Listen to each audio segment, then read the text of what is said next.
बैठक है, दूसरी बैठक होने जा रही है और कल जो डेवलपमेंट हुआ आप लोगों ने भी इसमें हामी भर दी कि शामिल होंगे।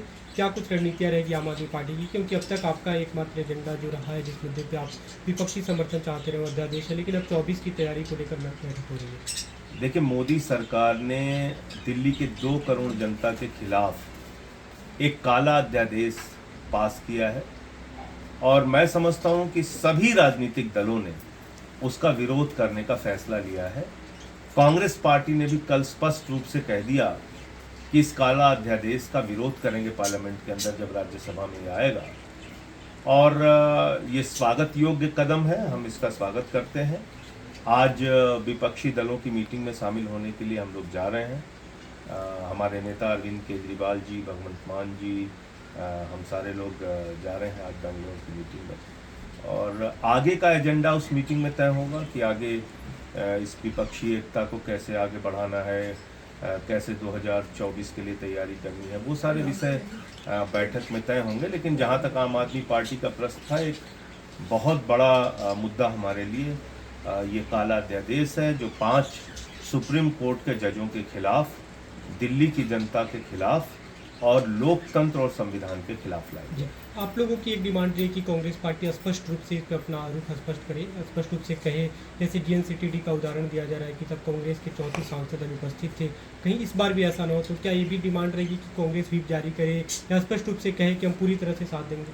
अब देखिए, कांग्रेस पार्टी ने अगर कहा है कि वो इस मुद्दे पर साथ रहेंगे और इस अध्यादेश का विरोध करेंगे, तो मैं समझता हूं कि निश्चित रूप से उनके सारे सदस्य मौजूद रह के इस अध्यादेश का विरोध करेंगे जब बिल के रूप में आएगा। क्या इस बैठक में, आज और कल की बैठक में, इस पर चर्चा होगी फिर से दोबारा? मैं समझता हूँ कुछ बचा तो नहीं है, सारे दलों ने स्पष्ट कर दिया। कोई ऐसा राजनीतिक दल नहीं है जो इस बैठक में आ रहा है और जिसने कहा हो कि हम इसका विरोध नहीं करेंगे। सब ने कह दिया है कि हम इसका विरोध करेंगे।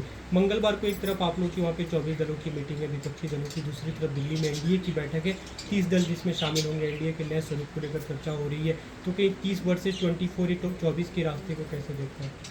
देखिए, कम से कम भाजपाइयों ने अब ये स्वीकार किया कि उनको भी गठबंधन की जरूरत है। अकेले मोदी जी के चेहरे पर और अकेले मोदी के नाम पर करिश्मा करके हर चुनाव नहीं जीता जा सकता। ये तो खुद RSS ने मान लिया, उनके मुखपत्र ने लिख दिया। तो 2 गठबंधन के बीच में चुनाव होगा, एक बीजेपी का NDA का गठबंधन और जो दूसरा गठबंधन उनसे चुनाव लड़ने के लिए बनेगा। अब जनता को यह तय करना है कि दोनों गठबंधनों में कौन सा गठबंधन उनके लिए अच्छा विकल्प दे सकता है।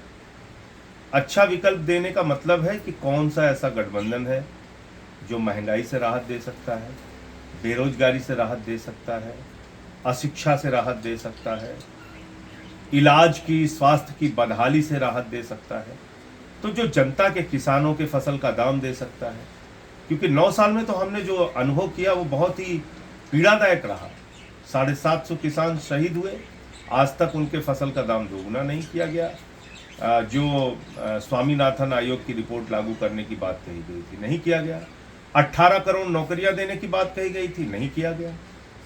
2022 15 अगस्त तक सबको पक्का मकान देने की बात कही गई थी, नहीं किया गया। इस देश के अंदर महंगाई को खत्म करने की बात कही गई थी, नहीं किया गया।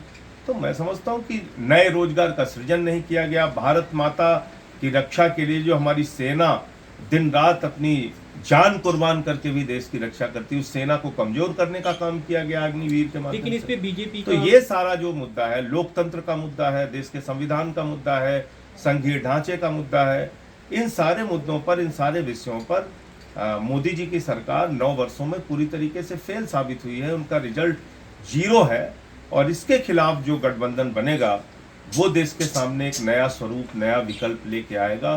तो मैं समझता हूं कि उस पर लोग ज़्यादा भरोसा करेंगे। लेकिन इस पे बीजेपी का बयान आ रहा है, जो कल कांग्रेस पार्टी ने घोषणा कर दी थी, कांग्रेस और आम आदमी पार्टी इस मुद्दे पे एक साथ है।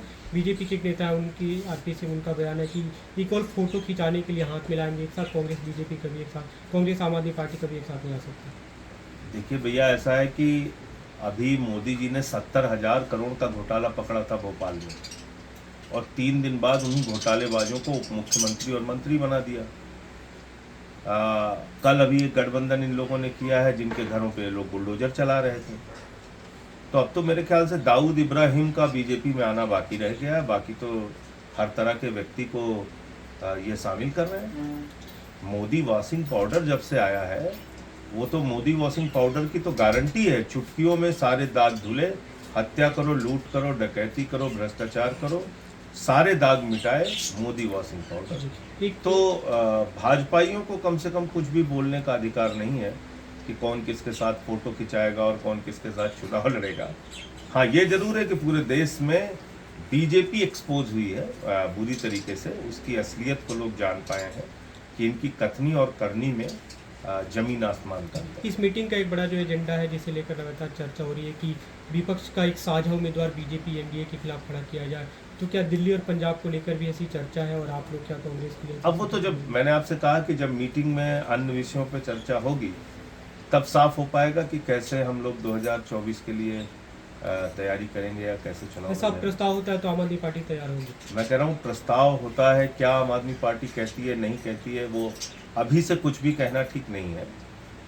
हर मीटिंग की, हर बैठक की अपनी एक गरिमा होती है, इसमें जो चर्चा होगी उसके बाद सामूहिक रूप से कोई फैसला होता है तो आप सबको जानकारी दी जाएगी। एक दूसरा मुद्दा है दिल्ली में जिस पे लगातार चर्चा हो रही है, आपने भी सवाल उठाया, जो यमुना में पानी आया उसे लेकर कल मीनाक्षी लेखी ने बड़ा उस पर बयान दिया। उन्होंने कहा कि बीते 2 साल में जो फ्लड कंट्रोल डिपार्टमेंट की बैठक होती है जिसे सीएम हेड करते हैं बाढ़ को लेकर, उसकी कोई मीटिंग नहीं हुई और इतना पानी तो हमेशा छोड़ा जाता रहा है। हेमंता विश्व शर्मा का बयान है कि देखिए, ये भाजपाई जितने भी हैं, जितने लोगों को वोट दिया है दिल्ली की जनता ने, 7 सांसदों से हिसाब मांगना चाहिए। और मैं तो बहुत हैरान हूं कि दिल्ली को डुबाने के पक्ष में मीनाक्षी लेखी जी खड़ी हैं। सारे के सारे सांसद अपने मुंह पे पट्टी बांध के बैठे हुए हैं।